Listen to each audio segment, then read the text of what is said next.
Assalamualaikum warahmatullahi taala wabarakatuh. Waalaikumsalam warahmatullahi wabarakatuh. Anak-anak, Bapak di sini akan menjelaskan atau memaparkan materi tentang mengenali dan mengatasi kesulitan belajar. Sebelum lanjut, alangkah baiknya adik-adik memperkenalkan nama terlebih dahulu. Silakan. Perkenalkan, nama saya Putri. Silakan. Perkenalkan, nama saya Ahmad Rifai. Oke, gimana kabar kalian, sehat? Alhamdulillah sehat. Oke, kita mulai ya. Kita mulai materi mengenali dan mengatasi kesulitan belajar. Jadi dalam mengenyam sebuah pendidikan, setiap peserta didik pasti mengalami kesulitan masing-masing dalam proses belajar mereka. Nah, kesulitan belajar yang dialami siswa biasanya berasal dari diri mereka sendiri ataupun juga dari lingkungan mereka. Terus, kesulitan juga ini dapat berpengaruh besar pada hasil belajar siswa jika tidak dilakukan penanganan secara dini dan jika diabaikan begitu saja. Terus, seorang siswa dikatakan bahwa dia mengalami kesulitan belajar yaitu ketika dia tidak mampu mencapai taraf hasil belajar yang sudah ditentukan oleh gurunya. Dan juga ketika hasil belajar seorang siswa mengalami sebuah penurunan dari hasil belajar yang telah ia capai sebelumnya. Jadi, sebagai langkah untuk mengatasi kesulitan belajar, maka harus dilakukan proses disebut diagnostik kesulitan belajar. Yang dimaksud dengan diagnostik itu yaitu kesulitan belajar di sini adalah proses atau upaya dalam memahami jenis dan karakteristik kesulitan serta faktor apa saja yang melatari belakang adanya kesulitan belajar tersebut. Itu. Lanjut. Nah, silakan, ada yang mau ditanyakan dulu? Izin bertanya, Silakan. apa penyebab kesulitan belajar itu? Kesulitan penyebab belajar. Ya. Nah, mungkin kesulitan penyebab belajar seringkali dialami siswa ya.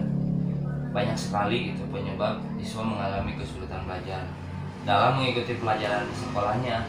Namun dapat dikelompokkan menjadi dua faktor. Ada faktor penyebab yaitu faktor internal dan eksternal. Nah, apa itu yang dimaksud dengan faktor internal? Nah, di sini faktor penyebab internal itu yaitu penyebab kesulitan belajar yang berasal dari individu siswa sendiri. Beberapa hal yang menyebabkan kesulitan belajar antara lain gangguan pada kesehatan, terus kelainan pada pendengaran dan penglihatan, rendahnya konsentrasi belajar dan lain sebagainya. Jadi pada intinya tidak serius mengikuti saat pembelajaran, sering bercanda, pada intinya tidak serius, tidak meregapkeun gitu. Muncak Sunda nama tidak diregapkeun guru saat menerangkan materi. Jadi itulah faktornya. Terus faktor yang kedua ada di sini faktor eksternal. Jadi faktor eksternal itu yaitu penyebabnya itu ya adalah yang berasal dari luar diri siswa. Seperti contoh, kondisi belajar yang tidak kondusif, beratnya beban belajar dan lain sebagainya gitu. Nah, ada juga nih cara mengatasi kesulitan belajar berdasarkan gejala yang teramati dan faktor kesulitan belajar. Maka diupayakan yang antara lain contoh tempat duduk siswa. Jadi si anak itu mengalami kesulitan pendengaran. Contoh di belakang mungkin tidak kedengaran, tidak jelas. Guru memaparkan apa yang guru terangkan gitu ya. Sebaiknya kalau bisa, kalau adik-adik lagi masuk lagi nanti sekolah, lebih baik duduk di depan agar terdengar dengan jelas saat guru memaparkan gitu. Nah, di sini juga ada gangguan kesehatan. Nah, siswa ini biasanya mengalami gangguan kesehatan. Sebaiknya diistirahatkan di rumah dengan tetap memberinya bahan pelajaran dan bimbingan oleh orang tua dan keluarganya. Jadi harus menjaga kesehatan lah gitu intinya ya. Terus ada juga yang ketiga, program remedial. Siswa yang gagal mencapai tujuan pembelajaran akibat gangguan internal perlu ditolong dengan melaksanakan program remedial. Gitu. Remedial dapat dilakukan dengan berbagai cara.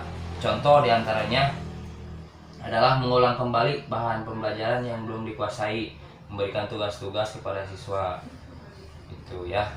Terus ada juga di sini bantuan media dan alat peraga.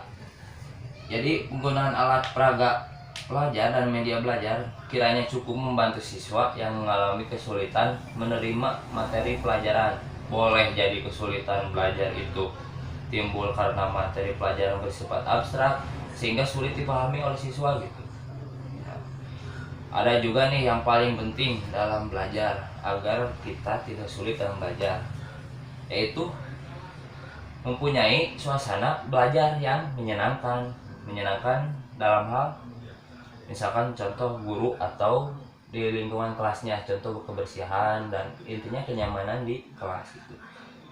Nah, belajar yang menyenangkan itu contoh selain itu yang tak akan kalah pentingnya adalah menciptakan suasana belajar kondusif. Suasana belajar yang nyaman, pada intinya nyaman gitu, menggembirakan akan membantu siswa yang mengalami hambatan dalam menerima materi pembelajaran gitu ya. Terus yang terakhir, harus adanya motivasi dari orang tua di rumah gitu.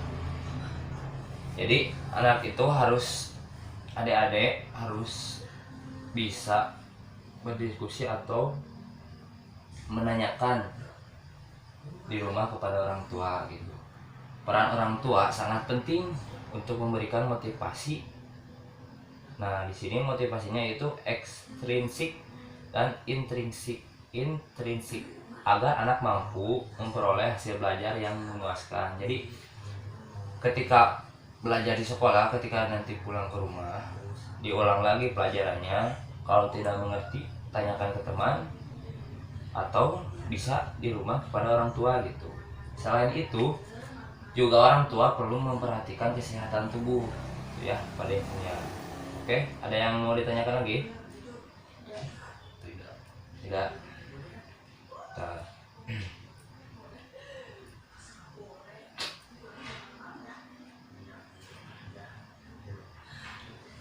Nah, di sini juga ada juga apa sih yang bisa dikatakan bahwa siswa itu mengalami kesulitan dalam belajar. Jadi siswa yang dikatakan mengalami kesulitan belajar yaitu ketika dia tidak mampu mencapai tahap hasil belajar yang sudah ditentukan oleh gurunya, itu paling intinya.